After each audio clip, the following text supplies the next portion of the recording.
বাঘের বেলার তিন কুনা খেত জ্বলে আছে ভরে, ধীরে ধীরে কোদাল চালাই জল দিব বাহির করে।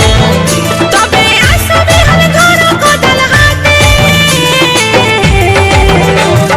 জল জমেছে এগো জল জমেছে আমার বহাল খেতে।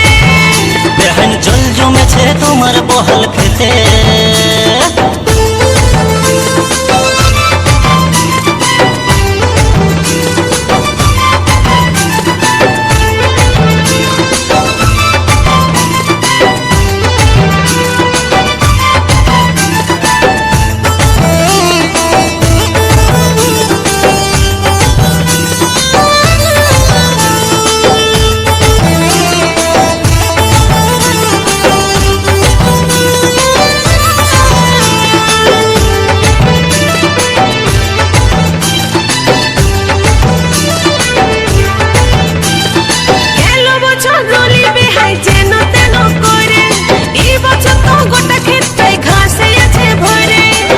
চিন্তা নাই বেহান কাড়ার হাল বটে, যতই ঘাস থাকুক তোমার দিব আমি